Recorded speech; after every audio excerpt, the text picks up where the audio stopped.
I'm Nick McGill. And I'm Omen Said. And we are Feckless Mo.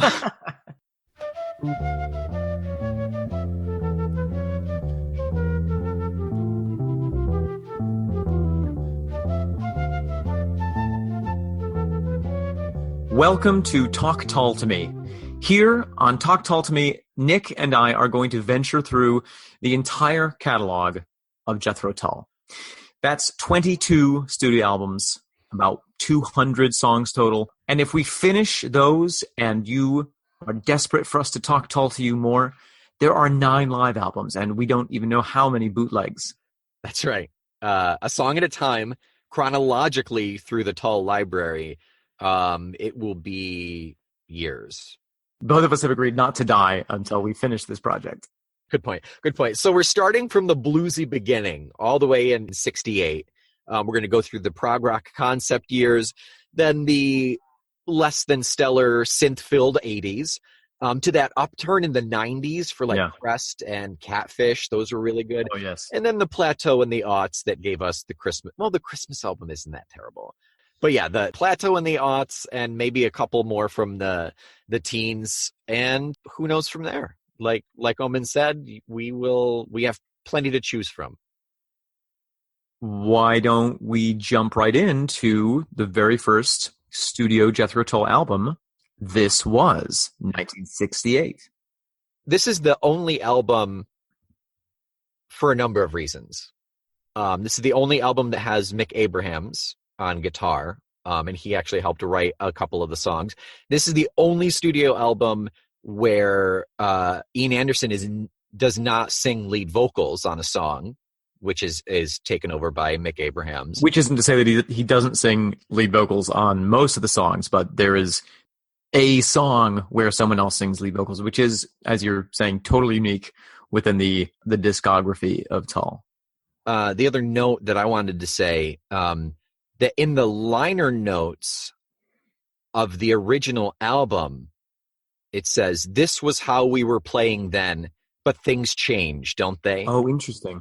And people think that that's a reference to Abraham's really bluesy influence on the album. Right. The next one, even in stand-up, there's some bluesy, but right after that is Benefit, and it's so different. Yeah, well, and that's, I think, part of my appreciation for the music of Jethro Tull is that it is so fluid and flexible throughout the years. They incorporate so many different styles, so many different musical traditions, so many different instruments, so many different musicians. Yeah. Oh, yeah. And, all of them are sort of channeled through the flume valve that is the intellect and talent of Ian Anderson, if you will. Hashtag flume valve. I had mine removed. Is that the little spit valve thing on a trumpet, or did you just make that up? No, a flume valve is it's a propulsion device where you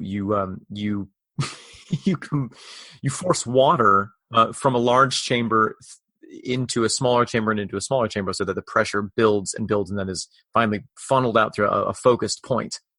That's how you kill people. That's your weapon of choice. That's also how you play a flute. Interestingly. Oh, that's how he does it. You make your mouth into a flume valve. You got to have a tarp, or just play outside, basically. The lineup for This Was released in 1968. Songwriting, we have, of course, Ian Anderson and Mick Abrahams. I always thought it was Abrams, and maybe it is pronounced Abrams. We'll do a take of both, and I'll include them both because I don't know if I'm going to go that far to the research. Right. But I think I've heard him refer to him as Mick Abrams. Mick Abrams. Okay, great. Let's go with that. All right. And again, like we mentioned before, that's where we hear that really solid R&B and jazz from Mick Abrams. Right. Ian Anderson is on lead vocals. He's on flute. He's on the mouth organ. He's on his legendary claghorn. That's not a euphemism. Did Ian Anderson invent the claghorn? Is that something that he invented? This is a quote from Ian Anderson himself. My instrument lineup increased to include a hot water bottle, alarm clock, tin whistle, and the mysterious and almost legendary claghorn. And that is a capital C. That is a proper noun, claghorn. The resultant bastard offspring of an unlikely midnight pairing of ethnic bamboo flute and a saxophone mouthpiece. That's right. That's what it was. At the bottom was taped the plastic bell end of a child's toy trumpet, and the whole thing wrapped in layers of parcel tape to hold it all together. Right. Yeah. Dharma for One is the most known for that, but Excellent. I think he does play it once or twice, and this was as well, if not a couple others. Right. And then we have Mick Abrams, guitar, backing vocals, 9-string guitar. And the lead vocals on Move On Alone. Yeah. Right. That's right. He is lead on Move On Alone. Then we got Glenn Cornick on bass. Then we have Clive Bunker on drums, the hooter, and the charm bracelet. Please remember, it was the 1960s. I'm really curious to know. I will be listening for the charm bracelet. I'm not sure what we're going to be hearing there.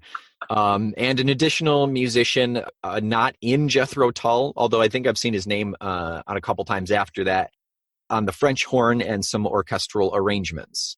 Huh. Yeah. Great. Should we dive in with the first song?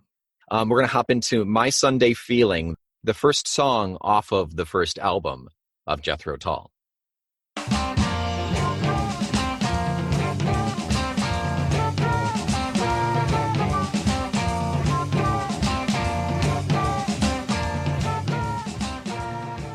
Omen, how do you feel about My Sunday Feeling? What is your Sunday feeling, Omen? There's so many things that song kind of encapsulates for me. I mean, on one level, you have the lyrics, which are really talking about the morning after having been out to the pubs, and you can easily imagine, Ian Anderson was 21 years old. Yeah, 21 years old when this album dropped, and London in 1968 was a crazy place. Right. Yeah, and it.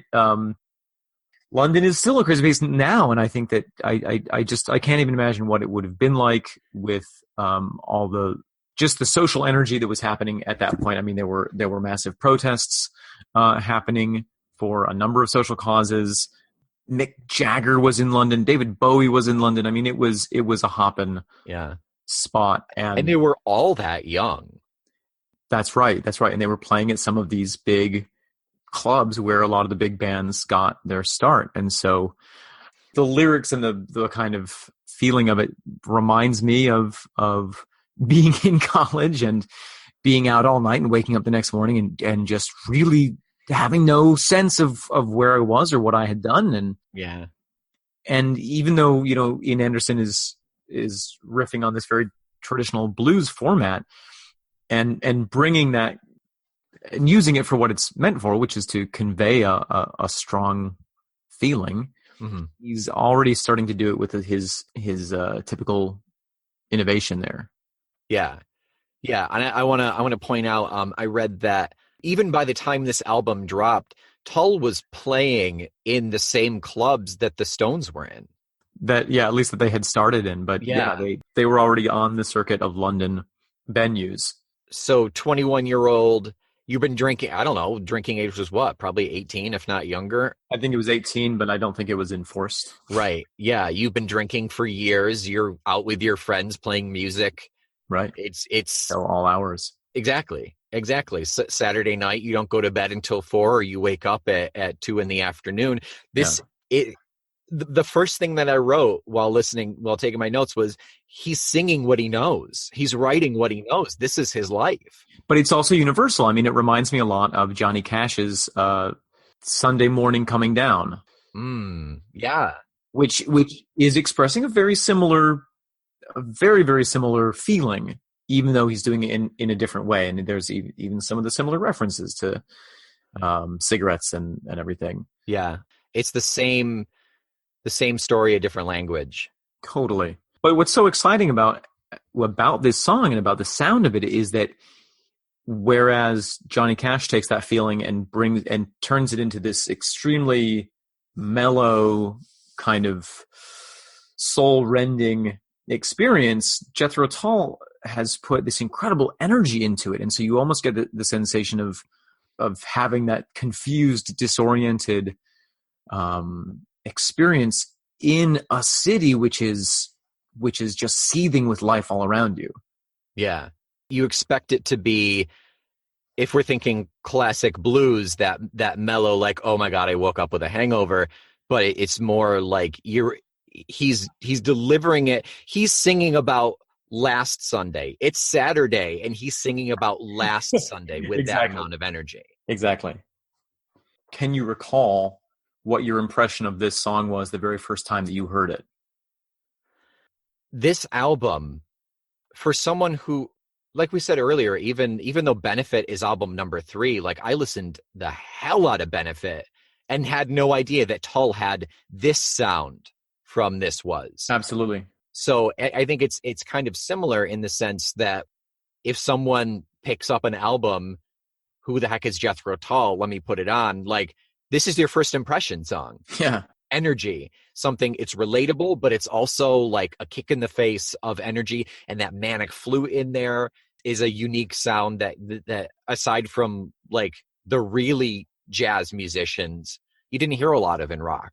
Oh, absolutely. I mean, and I think that for a lot of people who are probably being introduced to Jethro Tull for the first time, and this is certainly the way that I was introduced to Jethro Tull, it's the rock band where there's a flautist. Yeah. The rock band that includes a flute. And, it almost can, I think that when I first heard that, I thought, oh, what an interesting gimmick for a band. And that is what it seems like until you listen to the music, and then you just forget. That's my experience with it, at least, is, you, for a split second, you're like, that's odd. They're playing a flute in a rock band. And then you just totally don't care. And you just want more of it. Yeah, it fits, it flows. You're right. It's not, we also had the luxury of being introduced to Tull 20 to 30 years after they started. So we had an in-depth catalog. Right. But thinking about like someone inviting their friend over to their flat and say, hey, you need to listen to this band. They have a flute. Totally. Yeah. And this is your only option, is this album. Right. In terms of rock and roll. Yeah.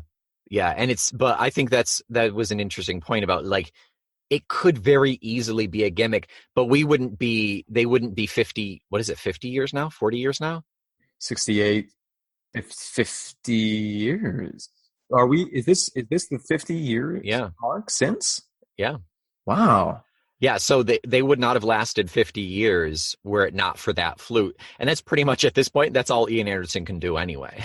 Well, and it's I find it so fascinating because, I don't think we'll get there with this episode, but going back to Roland Kirk, the jazz flautist who wrote Serenade for a Cuckoo, it's really interesting listening to him play the flute because listening to him play the flute versus Ian Anderson kind of side by side, because when you listen to Roland Kirk, you hear technique and you hear practice. Yeah.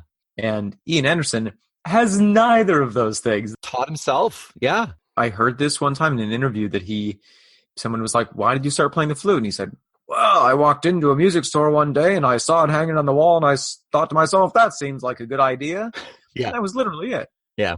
And yeah, he just sort of muscled his way into making some sounds on it, and obviously emulated some of the jazz flautists, especially Roland Kirk, who were, big at that time, but just took it in a new direction.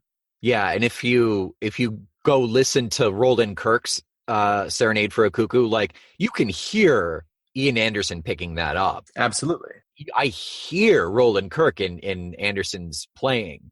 Absolutely. He's totally trying to emulate that sound and doing it very well. Yeah. But he then goes on to create a really a unique sound, even though it's based in the sound that was pioneered by Kirk. He takes it in his own direction. And I think that's what kind of keeps me coming back to the albums year after year is the evolution. And it's obviously we're getting way ahead of ourselves, but it's interesting then to hear the later albums. At a certain point, when he had a young daughter, she was learning to play the flute at school. I think he was practicing and playing something, and she came in and said, "Daddy, that's not how you play that note." And he's like, "What do you mean?" And he'd been playing stuff wrong, quote unquote, his entire career. Yeah. because he'd never been taught. And so then he did really get better technique in some of the later albums, in the 90s and so. Mm-hmm. And it changes the sound. And then you almost miss the raw expression, Right. almost amateurish, kind of brutal handling of the instrument. There are a lot of factors contributing to that rawness. Yeah. It's their first album. There's a crazy energy that honestly we don't hear much of after maybe Stand Up. The energy mellows out fairly significantly. I think it gets more focused and refined. Yeah. Oh yeah. In no way was that a complaint. Right. No, I understand what you mean, but it's definitely true. I think that the first albums that I listened to were later on, probably Aqualung and songs from the Wood, and then so listening to that and then going back and listening to this, it does have this feeling of being not out of control exactly, but just kind of thrown out there. Yeah. Without a lot of refinement. It's so raw, and I think that's what's so exciting about this album. And I just want a disclaimer, like, even though he's taught himself to play and he doesn't have the style or technique, what have you, I could not play the flute on My Sunday Feeling. I couldn't play the flute on anything. So I just want to say, like, he's doing a bang up job on that freaking flute. Of course, yeah. In no way was I thinking it's amateurish. Oh, no.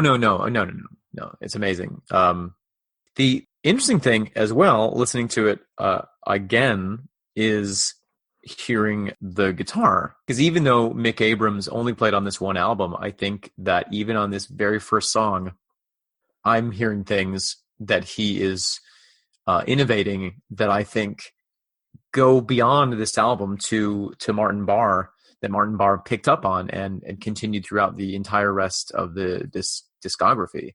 Sure. Even though they stray from that bluesy, jazzy feel, that really distinct bluesy, jazzy feel. Yeah. That's still the first two albums of Tull. Yeah.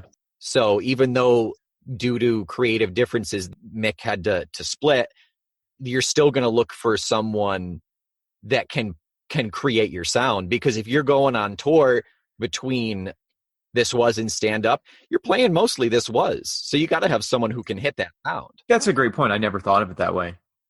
Yeah, totally. What do you have for a library but the stuff that Mick Abrams played? Right, absolutely. I just want to point out the really neat little tidbit.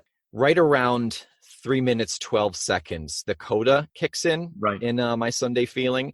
And it incorporates, not even so subtly once you know about it, but it incorporates two little bits from some well-known jazz tunes. Henry Mancini's Pink Panther theme, that bass line by Glenn Cornick right at 312.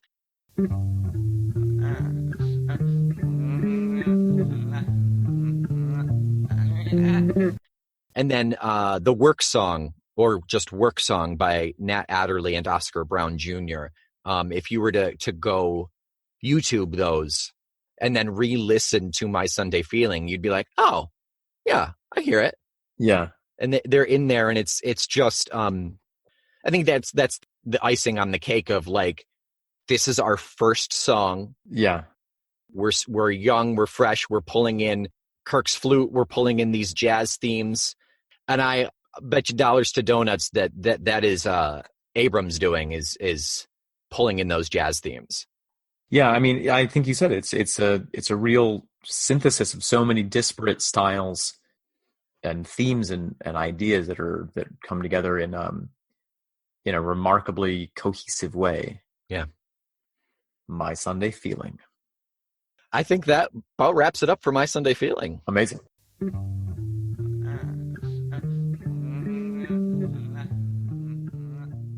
Nick and I have known each other for a long time. You noticed in the intro we referred to ourselves as Feckless Moans. Nick, why don't you tell us where that name came from? It's actually connected to Tull in an odd way. We were kind of our own burgeoning acting troupe in an acting gig that we did at a Renaissance festival. And I don't know if I'd call him a mentor. Certainly a mentor, I would say, yeah. Okay. He was also big into Tull. That's right. And one day he referred to us as Feckless Moans. And for anyone who's curious, feckless momes means useless idiots, which we will prove to be as you continue listening to this podcast. I like bumbling fools. It's a little less pejorative. That's true. Yeah. But that's right. Yeah, Nick and I performed together at the Sterling Renaissance Festival from about 2001 through 2007, I want to say. I think so. The years are so interspersed and sporadic. Yeah, but generally that period. Yeah, regardless, we've been creating something together on and off since we were 15. That's right. And now we don't even know how old we are. A lot of Tull songs old. And we bonded over a lot of things, and Tull was one of them. That's right. Because the podcast scene is so barren right now, we figured we'd get in. Well, it's just starting. Yeah. I don't think my mom's even heard of podcasts, so that's probably true. Yeah, that is.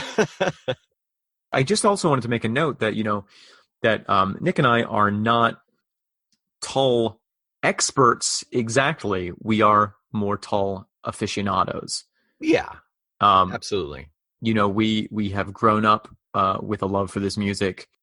I just want to cover our butts, as it were, if we make any factual mistakes. Yeah. We love this music. We are not, historians. Historians, right, exactly. Yeah. We both had our own individual forays into Tull. We came into our friendship independently bringing in Tull. It's not like either of us introduced Tull to one another. That's true. Although you were a lot more familiar with a lot of the albums than I was at the time that we met, and you introduced me to a lot of specific albums. But yeah, I had actually been introduced to Jethro Tull by a high school friend of mine because I played the flute at that time. Right. Yeah. Yeah. What was your first album? I think it was Aqualung. I think my friend Katie gave me a burned copy back in the days when classic. We, along with a mixed CD, I think, and I think on that CD there was maybe one Jethro Tull song, and then she gave me a burned album of Aqualung. I'm pretty sure. Yeah, that was my first album.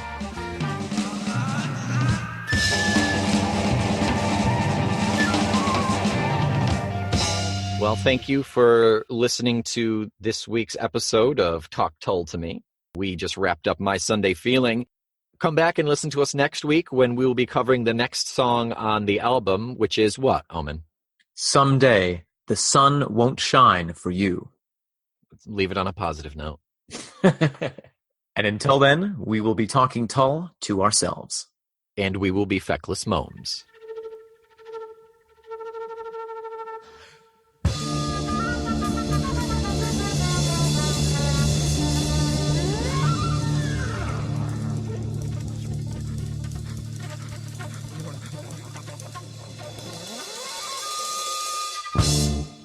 Thanks again for listening to Talk Tull to Me, a Feckless Momes Audio Network production. Your hosts are Omen Sade and Nick McGill, produced by Nick McGill.